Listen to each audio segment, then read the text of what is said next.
Jake Morrison crawled through the broken concrete tunnel beneath what used to be Chicago. The air tasted like metal and death, but he had grown used to it over the past 15 years since the aliens came. His sister Katie coughed behind him, and the sound made his chest tight with worry. The cough was getting worse every day. The Krillian atmospheric processors were slowly changing Earth air into something their bug-like bodies could breathe better. Humans could still live, but barely. Katie needed medicine, and medicine cost more credits than Jake could make in 5 years of scavenging. Tony Martinez waited for them at the tunnel junction. His weathered face looked grim in the dim light of their battery-powered lanterns. Tony ran one of the few remaining resistance cells in the area, and he had work for desperate people. "Jake, this job is different," Tony said, his voice low. "We need someone who knows old military tech. Fort McKenna is still sealed. The bugs never cracked it open there. Might be something valuable." Inside, Katie grabbed Jake's arm. Her thin fingers felt cold even through his jacket. "Jake, you promised no more dangerous jobs," she whispered. "The medicine costs 8,000 credits, Jake told her. His voice was steady, but his hands shook slightly. "We need this, Katie.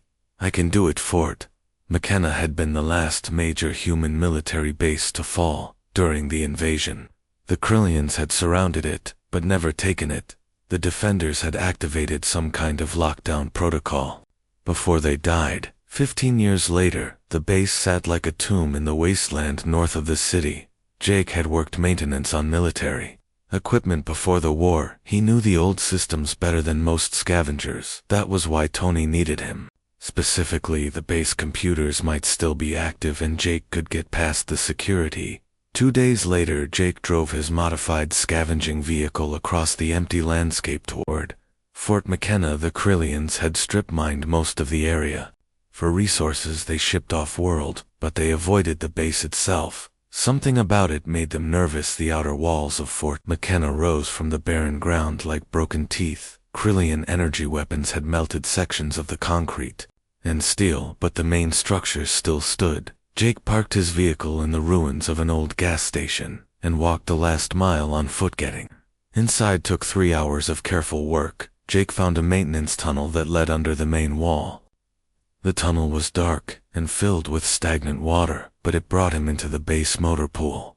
Most of the vehicles had been destroyed, but the underground levels might still be intact. Emergency lighting flickered in the corridors, casting strange shadows on the walls. Jake followed maintenance maps he had memorized.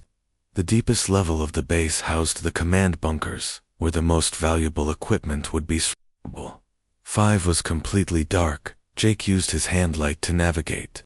Empty offices and meeting rooms lined the hallways, but he was looking for something specific. The base plans showed a restricted area that even his old clearance had never accessed. Behind a door marked with radiation warnings, Jake found what he was looking for. The room beyond was huge and filled with equipment he barely recognized. But in the center, sitting in a containment pod, was something that made him stop breathing. A man in an exo-suit, unlike anything Jake had ever seen. The suit was sleek and black with blue energy lines running along its surface. The helmet was shaped like a skull, and even powered down, it looked deadly. The man inside appeared to be sleeping, but Jake knew better. The nameplate on the pod read Commander Ryan Cole. Jake knew that name. Everyone did. Cole had been the hero of the final battles, a legend who had held off entire Krillian assault forces single-handed. He had disappeared during the last days of the war. Most people assumed he was dead. Studied the containment pod. The man inside looked perfectly preserved. Emergency stasis protocols had kept him alive, or at least kept his body from decay. The pod systems were still running on backup power after 15 years. Getting Cole out of the suit would take time, but Jake had brought the right tools. He connected his portable computer to the pod systems and began working on the release codes. The suit was locked to Cole biological signatures, but Jake could bypass that with enough time. 3 hours later, the pod opened with a soft hiss. Jake carefully extracted Cole's body from the suit. The man was dead, had been dead for years, but the stasis field had preserved him perfectly. Jake laid the body on a nearby medical table with Something like respect. The Exo-Suit stood empty in its cradle. Jake had seen military armor before, but nothing like this. The Mark 7 Wraith was supposed to be a prototype, a single-soldier weapons platform that could turn the tide of battles. It had arrived too late to save Earth, but maybe it could still be worth something. Jake was studying the suit control systems when alarms began blaring throughout the base. Red lights flashed, and a mechanical voice announced intruder detection protocols. Emergency bulkheads began sealing across the facility through the base. Security cameras. Jake saw them. Krillian patrol drones had found his vehicle. They were swarming into the base through every entrance. Jake had, maybe 10 minutes before they reached his level. The maintenance tunnels were his only escape route, but the drones were already in the lower levels. Jake grabbed his equipment and ran for the emergency stairs. But the bulkheads had sealed the stairwells. He was trapped back in the containment room. Jake stared at the empty Exo-Suit. It was his only chance. The Krillians would kill him, or worse, take him to their processing centers. Jake had heard what happened to humans there. The suit was too big for him, but it might work. Military armor was designed to adapt to different users. Jake climbed into the lower half first. The suit systems activated automatically, adjusting to his smaller frame. The chest piece was heavy but manageable.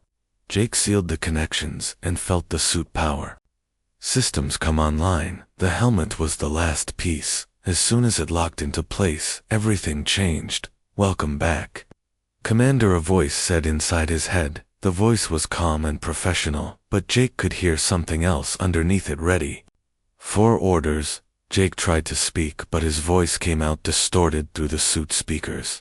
"This is not Commander Cole," he said. The voice paused for a moment. "Biometric scan, inconclusive," it said. "Visual and audio patterns suggest Commander Cole proceeding with mission protocols." Jake heard the patrol drones entering the level above him. They would be here in minutes. The suit felt strange around him, like wearing someone else's skin, but power flowed through systems he was only beginning to understand. "Movement tutorial initiated," the voice said. Jake felt the suit respond to his thoughts. The armor was teaching him how to use it. "Step forward, lift arms, rotate torso." The interface was intuitive, almost alive. The first patrol drone entered the containment room. Just as Jake learned how to activate the weapons systems, the suit's shoulder-mounted cannon charged with a sound like thunder. The drone exploded in a shower of sparks, and metal. More drones poured through the doorway, but Jake was no longer afraid. The suit moved like liquid lightning, turning him into something between human and weapon. Energy blasts and projectiles bounced off the armor, while Jake weapons tore through Krillian technology like paper. In less than 2 minutes, 12 patrol drones lay in smoking ruins. Jake stood among the wreckage, breathing hard inside the helmet. The suit felt natural now, like he had been wearing it his whole life. "Immediate threat neutralized," the voice reported. "Mission parameters updated. Exfiltration recommended, Commander." Jake walked through the base corridors, and the suit adapted to every obstacle. Sealed doors opened at his approach. Emergency barriers retracted when the suit transmitted override codes. The base itself was helping him escape outside Fort McKenna. Jake looked back at the facility where Commander Cole had waited 15 years for rescue. The suit was teaching him things, showing him how to move and fight and survive. But something else was happening too. Jake could feel another presence in the armor, something that felt like memories that were not his own. The voice in his head was more than just a computer program. It had personality and purpose, and an unfinished mission. The suit would not power down when Jake tried to remove it. "Mission incomplete," it told him. "Liberation of Earth requires continuation of operations." Jake realized what had happened. He had not just stolen an Exo-Suit. He had inherited a ghost. The legendary Commander Cole was still in there somehow. And he was not finished fighting the war. Katie would be waiting for him back in the tunnels. The medicine she needed was still out of reach. But Jake was no longer just a scavenger. The suit had made him something else, something the Krillians would learn to fear. Walking across the wasteland toward home, Jake felt the weight of more than just advanced armor. He carried the hopes of a dead hero, and the power to make those hopes real. The war was not over after all. It was just beginning again. Jake tried to sleep, but the suit would not let him. The armor had been active for 36 hours since he escaped Fort McKenna. Every time he attempted to power down the systems, a voice in his head insisted the mission was not complete. Katie sat beside his makeshift bed in their underground hideout. Her cough had gotten worse during the 3 days he was gone, but her eyes were bright with curiosity about the strange armor. Her brother now wore the suit is alive somehow. Jake told her he had given up trying to explain it in scientific terms. The artificial intelligence inside the armor believed Jake was Commander Cole, and nothing Jake said could convince it otherwise. What does it want? Katie asked. Her voice was weak, but she leaned forward with interest. It wants to finish the war, Jake said, to free Earth from the Krillians. But Katie, I am just a maintenance worker. I do not know how to fight. Wars. The voice in his head responded immediately. Tactical assessment indicates operator possesses necessary skills. Mission parameters allow for training period. Jake had started calling the voice Victor after the model number on the suit systems. Victor 7 advanced tactical intelligence, but Victor was more than software. Jake could feel memories and emotions that were not his own bleeding through the neural interface. Heard the mission files, Victor said. Jake did not know how he knew, but suddenly he understood the suit display systems. A holographic projection filled the small room showing maps and tactical information. Katie gasped as three-dimensional images appeared in the air between them. Primary objective, Victor announced through the suit speakers. Liberation of Earth. Secondary objectives include elimination of Krillian command structure, destruction of occupation, infrastructure, and restoration of human government. The hologram showed Krillian positions across the former United States. Red dots marked enemy bases, while blue indicators showed known resistance cells. The amount of intelligence was staggering. Victor had been collecting data for 15 years, waiting for someone to activate the suit. Katie studied the displays with growing excitement. Jake, this is incredible, she said. The resistance has been fighting blind for years. This information could change everything. But Jake felt overwhelmed. The responsibility Victor was placing on him seemed impossible. He was not a soldier, not a leader, just someone trying to keep his sister alive. Victor seemed to sense his hesitation. Previous operator's psychological profile indicates similar concerns, the voice said. Commander Cole experienced doubt before accepting full mission parameters. Jake felt a strange sensation, like someone else's memories were mixing with his own. He saw flashes of battles he had never fought, conversations he had never had, moments of fear and courage that belonged to a dead man. The neural bleed is increasing, Victor reported. This is normal during initial bonding period. Operator will retain individual personality while gaining access to necessary combat experience. Over the following days, Jake learned to live with his ghostly passenger. Victor provided tactical training through memory downloads. Jake would sleep and wake up knowing things he had never learned: how to read enemy patrol patterns, how to use advanced weapons systems, how to plan military operations. But the memories came with emotions too. Jake found himself thinking about battles from 15 years ago, feeling loss for comrades he had never met, experiencing rage at the Krillian occupation that went deeper than his own feelings. Katie helped him practice with the suit systems. Her technical background let her understand the armor capabilities better than Jake did. Sometimes she discovered that Victor could interface with other computer systems and download vast amounts of information. The Resistance needs to know about this, Katie said, as she watched Jake practice combat maneuvers in their cramped hideout. You have to contact Tony Martinez. Jake was reluctant to involve others. The suit made him dangerous, but it also made him a target. The Krillians would hunt him once they realized what he possessed, but Victor had other plans. Initial contact with resistance cells recommended, the voice said. Mission effectiveness increases with coordinated support. 2 weeks after the Fort McKenna incident, Jake met Tony Martinez at an abandoned subway station. The older man stared in amazement at the advanced armor Jake wore. The suit was impressive even when powered down. Tony, this changes everything, Jake said. He activated the holographic displays and showed Tony the intelligence Victor had gathered.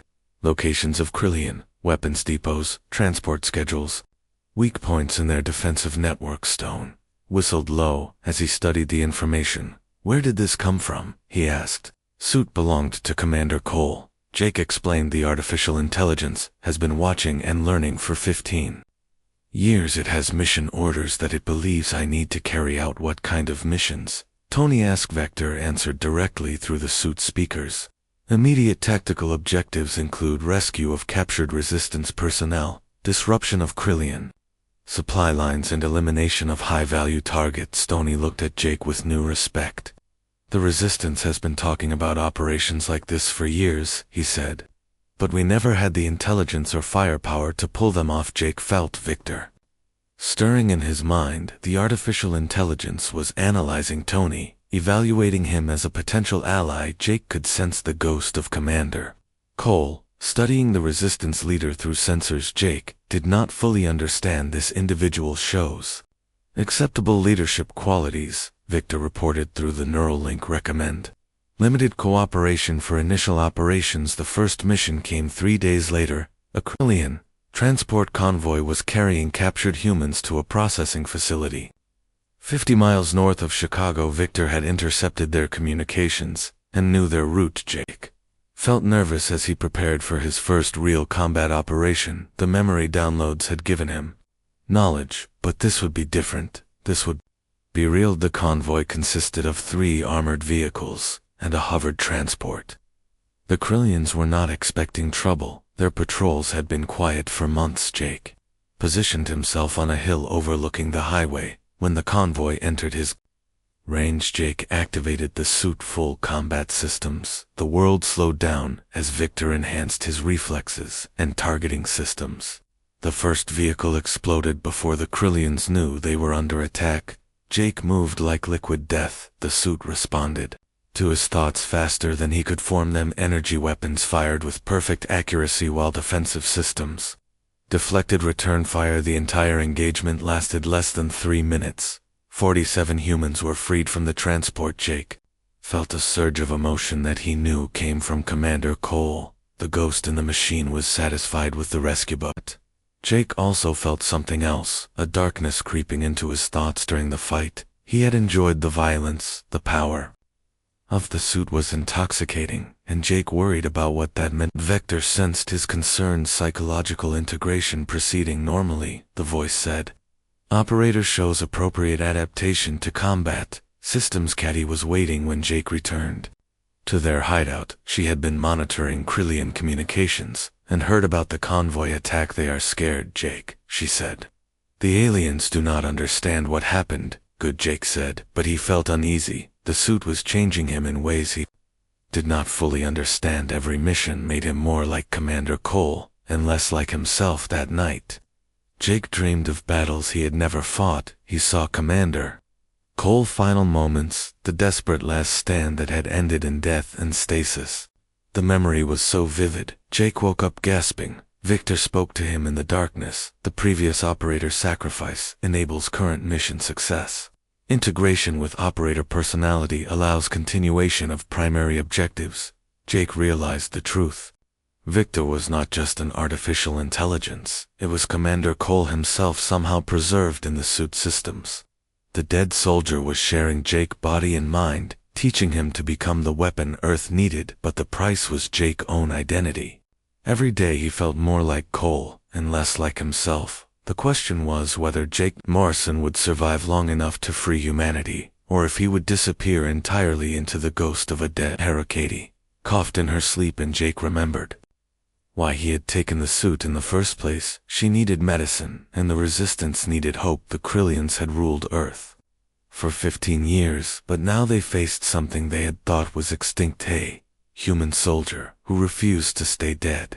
News of the convoy rescue spread through the underground Resistance network like wildfire. 3 more cells contacted Tony Martinez within a week. Each group had heard whispers about a ghost soldier who fought with impossible skill and carried weapons that could destroy Krillian armor. Jake found himself at the center of something much larger than he had expected. Victor had been busy during the nights when Jake slept. The artificial intelligence had accessed old military communication. networks and activated dormant resistance protocols across the continent. Captain Lisa Brooks arrived from Denver with 12 fighters and a functioning aircraft. Her lean face showed the strain of 15 years of guerrilla warfare, but her eyes burned with new hope. When she saw Jake in the Exo-Suit commander, she said, and Jake felt strange hearing the title applied to him. Brooks had been an Air Force pilot before the invasion, and she recognized military authority even when it came from a scavenger wearing a dead man armor. Victor responded to her presence immediately through the suit systems. Captain Brooks' service record indicates exceptional tactical ability. Recommend integration into command structure.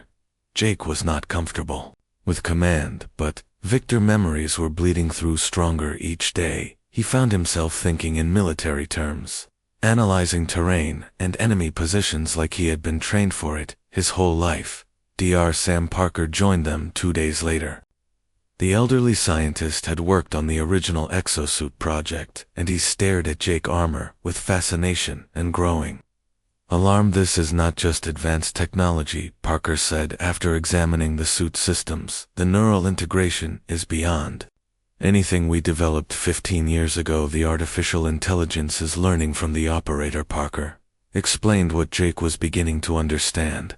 The suit was not just powered by advanced computers, it contained the actual consciousness of Commander Cole, preserved at the moment of death, and slowly merging with Jake's own mind. The process should have been impossible, Parker continued, but the military was experimenting with consciousness transfer during the final months of the war. Commander Cole volunteered for the procedure. Jake felt Victor stir in his mind as Parker spoke. The artificial intelligence had been hiding the full truth about their bond. Jake was not just wearing Cole armor, he was becoming Cole. Alex Chen brought different skills to the group. The 16-year-old hacker had grown up under Krillian occupation and learned to interface with alien technology. Her modified computer equipment could break into Krillian networks and steal their communications through Alex systems. Victor gained access to enemy intelligence that revealed the true scope of the occupation. The Krillians had divided Earth into sectors, each controlled by a sub-commander who reported to General Vexstar in the orbital command station. But the aliens were afraid. Victor analysis of their communications revealed growing panic among Krillian forces. They called Jake the Revenant and believed he was some kind of supernatural threat. The practical aliens had no concept of preserved human consciousness. Jake planned his next operation with input from his expanding team. The target was a Krillian processing facility that held 3,000 human prisoners. The aliens were preparing to ship the captives off-world for slave labor on mining colonies. The facility was heavily defended with energy barriers and automated weapon systems, but Victor had been studying Krillian technology for 15 years and knew its weaknesses. Jake's approach would exploit blind spots in their sensor networks. Brooks provided air support with her modified aircraft, while Tony and his team created diversions around the perimeter. Jake infiltrated the facility during a shift change when guard rotations left brief gaps in coverage inside the processing center. Jake found horrors that made his blood boil. Humans were being sorted like cattle. Some were marked for labor, others for medical experimentation. The Krillians treated Earth inhabitants like a resource to be harvested. Jake felt Commander Cole rage surged through the Neuralink. The dead soldier memories of humanity freedom fueled a fury that burned away Jake's remaining doubts. This was not just about saving Katie anymore. This was about saving everyone. The Exo-Suit combat systems activated with lethal efficiency. Jake moved through the facility like an avenging angel. Energy weapons reduced Krillian guards to ash, while defensive systems deflected return fire. The aliens had never faced anything like the Mark 7 Wraith in 30 minutes. Jake had neutralized the entire garrison and freed 3,000 prisoners. The operation was flawless, but Jake noticed something disturbing.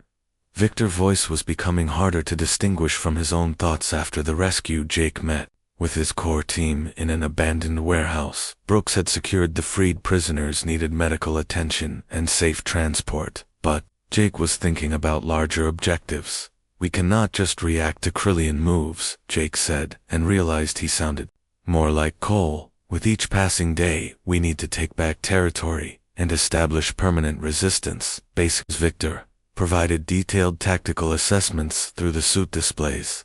The artificial intelligence had identified 12 strategic targets that would significantly disrupt alien operations, power generation facilities, communication hubs, transportation networks. Parker watched Jake with growing concern. The neural integration is accelerating, he warned Brooks privately. Jake Morrison is disappearing into Commander Cole personality matrix. But Brooks saw the bigger picture. Earth needed a military leader, and Cole had been the best they ever produced. If Jake was becoming Cole, then maybe that was exactly what humanity discovered something important in the Krillian communications. The aliens were requesting reinforcements from their home system general. Vexstar was admitting that the occupation force could not handle the new resistance threat. The ghost soldier was forcing the Krillians to reveal their weakness. They ruled through technological superiority, but they had limited numbers on Earth. If those numbers could be reduced, the occupation might collapse. Jake planned a coordinated strike against 3 major Krillian installations. His team would hit targets simultaneously across a 500-mile radius. The operation would require perfect timing and would expose them to massive retaliation, but Victor memories provided the strategic knowledge needed. Cole had planned similar operations during the original war. The dead commander experience lived on in Jake's mind, guiding decisions and tactics. Katie remained in the underground hideout, but her health was improving. Jake had acquired medicine during the facility raid, and she was helping Alex decode Krillian communications. Her technical skills were becoming valuable to the resistance. That night before the coordinated attack, Jake sat alone with his thoughts. He could feel Commander Cole personality growing stronger. The neural integration that Parker feared was accelerating beyond safe parameters. Soon, Jake Morrison might not exist anymore. The consciousness of Commander Cole would inhabit his body and complete the mission Earth liberation. But Jake wondered if humanity would celebrate rescue by a ghost wearing a borrowed face. Victor spoke directly to his mind for the first time without using the suit speakers. Jake, you have a choice. The artificial intelligence sounded more human than before. You can resist the integration and remain yourself, but Earth needs Commander Cole to survive. Jake looked at the tactical displays, showing Krillian positions across the continent. Millions of humans lived under alien oppression, waiting for someone to free them. The resistance had the intelligence and firepower to win, but they needed a leader who understood warfare. The choice was simple. Jake Morrison could save his identity, or he could save his species. He decided to become the ghost. Jake stopped fighting the neural integration and let Commander Cole memories flow freely through his consciousness. The change was immediate and overwhelming. 15 years of military knowledge flooded his mind, along with tactical expertise that transformed how he saw the war. Victor was no longer a separate voice in his head. The artificial intelligence had become part of Jake's thoughts, seamlessly blending with his own personality. But something else came with the integration, power beyond anything the Mark 7 Wraith had shown before. The suit systems responded to Jake's new mental state with capabilities that had remained dormant.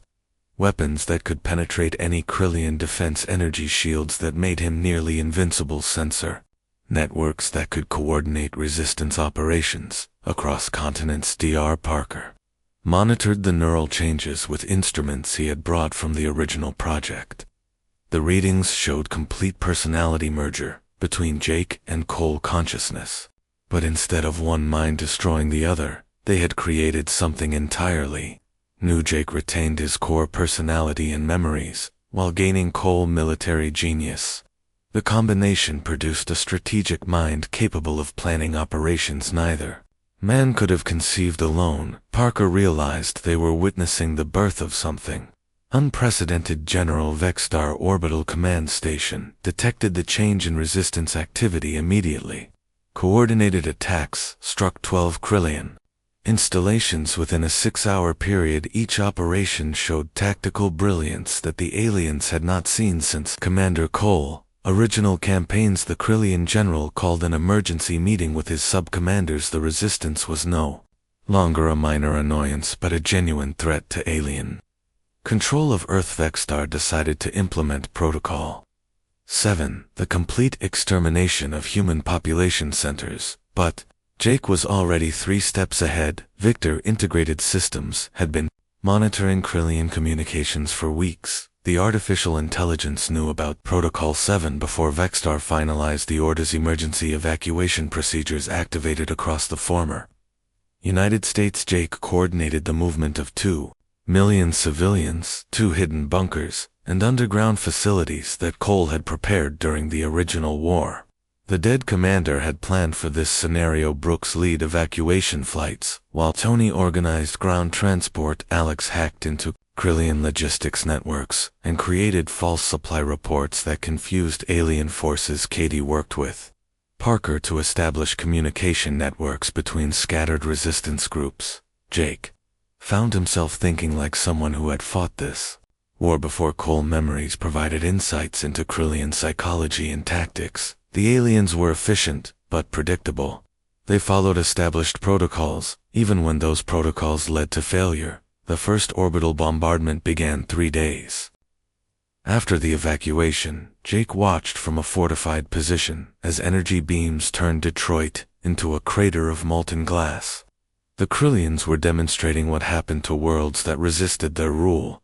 But Jake felt no despair. Instead, he felt cold fury that belonged to both himself and Cole. The aliens had just made their biggest mistake.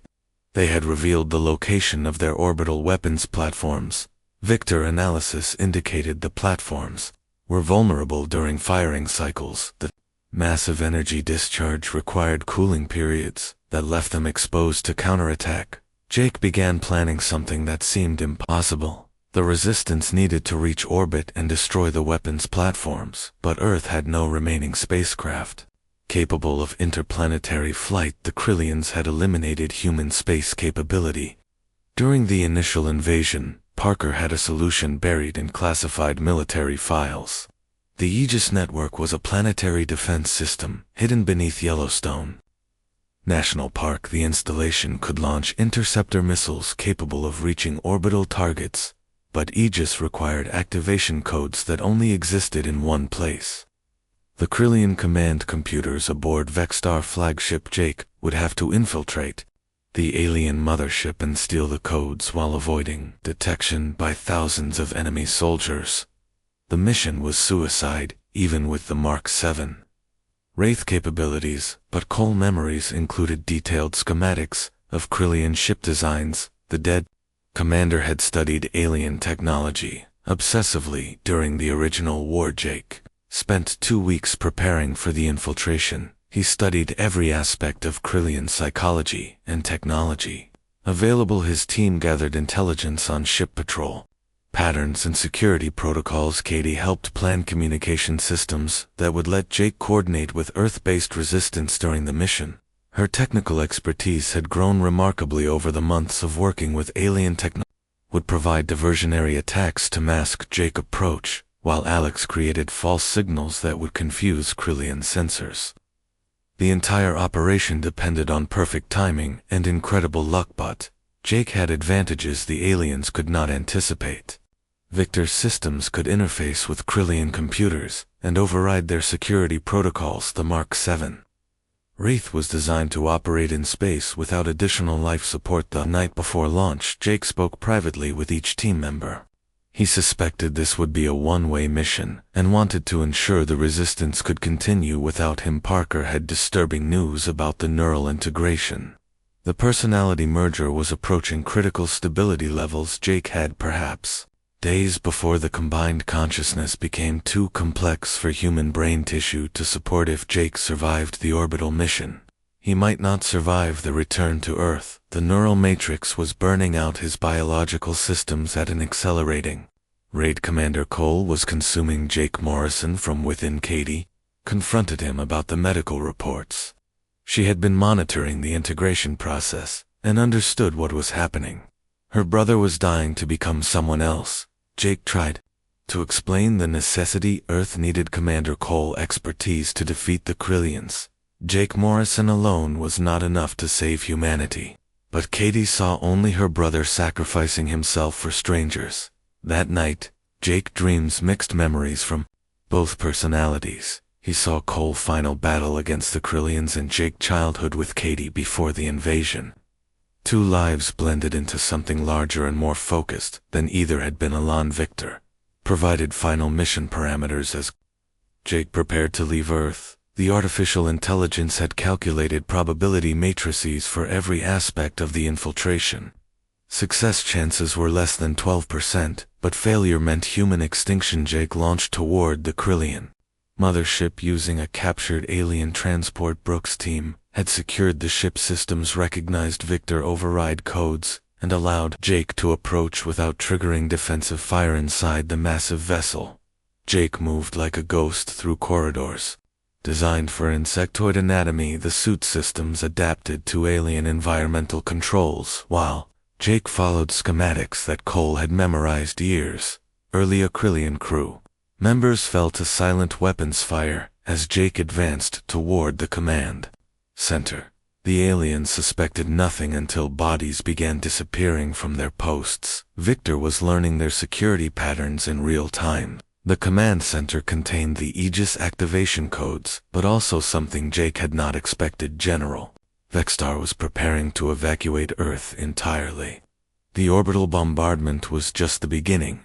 If the resistance continued, causing problems, Vextar would deploy biological weapons that would sterilize the entire planet. The Krillian Empire preferred compliant populations, but they would accept dead worlds rather than rebellious ones. Jake downloaded the activation codes while Victor analyzed the biological weapon specifications. The artificial intelligence determined that Earth had perhaps 48 hours before the sterilization protocol began. Getting off the mothership alive would require Jake to reveal the full capabilities of the Mark 7 Wraith. The suit had been holding back power reserves for exactly this situation. Emergency protocols activated systems that had never been tested in combat. Jake fought his way through hundreds of Krillian soldiers, while the suit systems operated beyond safe parameters. Energy weapons fired continuously while defensive shields deflected.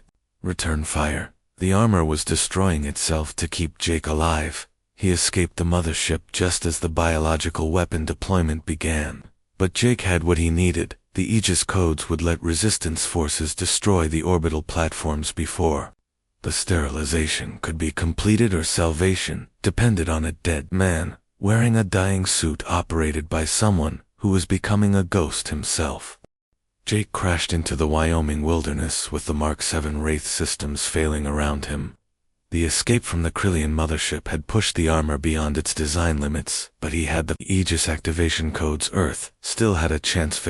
Consciousness was fragmenting as the suit neural matrix overloaded. The artificial intelligence spoke in broken sentences. Warning.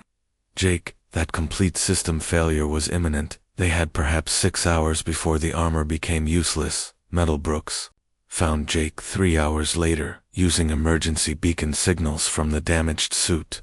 Her aircraft could barely land on the rough terrain, but she managed to extract Jake from the crash site. The armor was still functional, but barely. Katie waited at the Yellowstone facility with Dr. Parker and Alex Chen. They had spent 2 days preparing the Aegis network for activation. The ancient defense system required manual oversight that only Jake enhanced capabilities could provide. Parker medical scans showed the truth. Jake, biological systems were shutting down. The neural integration had pushed his brain beyond human limits. Commander Cole consciousness was burning out Jake, neural pathways faster than they could regenerate. You have maybe 12 hours, Parker told him quietly. The personality merger is killing you even faster than we predicted. But Jake felt strangely calm. The integration was nearly complete, and Cole memories provided acceptance of necessary sacrifice. Military leaders understood that some missions required everything. Victory always demanded a price. The Aegis facility was a marvel of hidden engineering.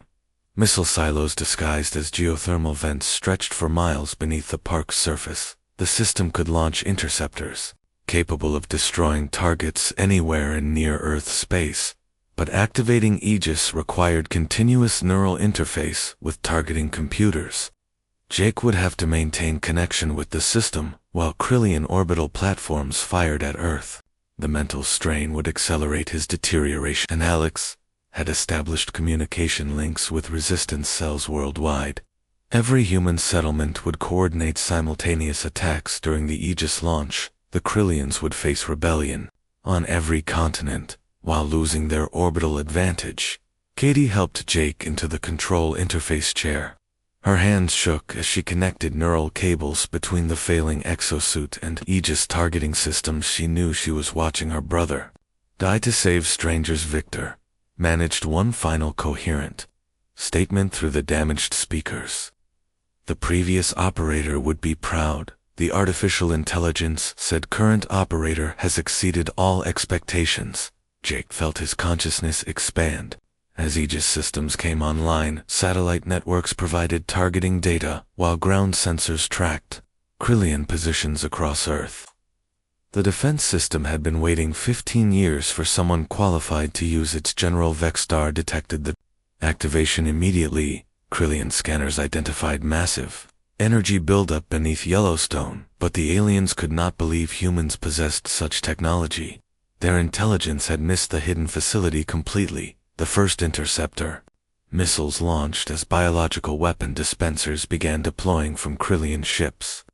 Jake guided each projectile with perfect precision, while his neural system burned under the computational load. Orbital platforms exploded in brilliant flashes.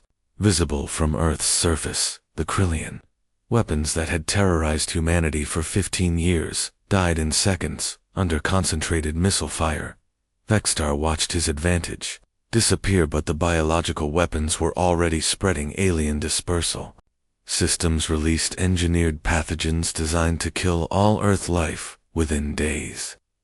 Jake had to target the dispersal craft before they completed global coverage. Jake consciousness began fragmenting as he pushed Aegis beyond design specifications. Targeting 17 dispersal craft simultaneously required processing power that human brains could not sustain. Commander Cole memories provided the necessary focus. One by one, the biological weapon systems died under missile fire. Jake guided interceptors with inhuman precision, while his biological systems collapsed. The neural interface was killing him, but Earth would survive. Victor spoke directly to Jake's dying mind. For the last time, the artificial intelligence consciousness was fading as suit systems failed, but Cole's personality remained integrated with Jake. Thought to have become what Earth needed, Victor whispered. Both Jake Morrison and Ryan Cole live on in what you have become. The final dispersal craft exploded over the Pacific Ocean as Jake neural activity flatlined. Aegis systems registered mission completion. Just as Jake's heart stopped beating, the targeting interface went dark. Katie screamed as medical monitors showed her brother death, but Parker was already working. Emergency revival procedures brought Jake back, but barely. His brain had suffered massive damage from the neural overload. When Jake opened his eyes, 12 hours later, he spoke with a voice that contained two personalities. Cole, tactical knowledge remained, but Jake's core self had survived. The integration was complete, but both men lived on Krillian. Resistance collapsed within days. Without orbital support, General Vexstar retreated to his flagship and fled Earth rather than face ground combat against coordinated human forces. The occupation that had lasted 15 years ended in a week. Brooks coordinated mop-up operations against scattered alien garrisons, while Tony organized provisional governments in liberated territories. Alex established communication networks that connected human settlements worldwide. Dr. Parker examined Jake extensively and found something unprecedented. The neural integration had created a stable dual consciousness. Both personalities existed simultaneously without conflict. Jake Morrison retained his identity while gaining Cole expertise. Katie cried when Jake recognized her and spoke in his own voice. The medical trauma had been severe, but her brother had survived, becoming someone else, the ghost of Commander Cole lived on, but Jake Morrison remained. 6 months later, Jake stood before the newly formed Earth Defense Council, wearing a restored Mark VII Wraith. The armor had been rebuilt, using technology captured from defeated Krillian forces. Victor consciousness had been preserved in upgraded systems. The Council voted unanimously to name Jake Morrison the Supreme Commander of Earth Defense Forces. His unique combination of personalities made him ideally suited to prepare for inevitable Krillian Vexstar had escaped, but his reports to the Krillian Empire would bring larger fleets. Earth had perhaps 5 years to prepare for invasion by forces that would not underestimate human capabilities. Jake accepted the responsibility, knowing what it meant. He would spend the rest of his life preparing for war, while carrying the memories of a dead hero. The ghost in the machine had found a worthy successor, joined the research division, working to reverse engineer Krillian technology for human use. Her technical skills had grown remarkably during the Resistance, and she understood alien systems better than most scientists do.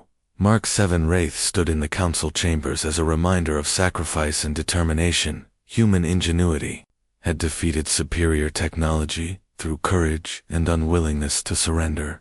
The suit represented everything the Krillians failed to understand about humanity. Late at night, when Jake was alone, he sometimes heard Victor's voice offering tactical advice or sharing memories from the original war. The artificial intelligence had become a permanent part of Jake's consciousness.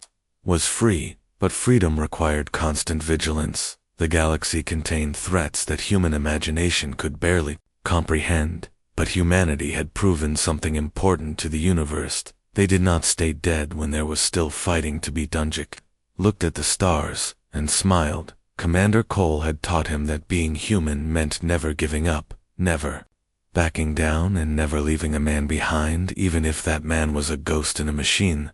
The war was over, but Jake Morrison was ready for the next one.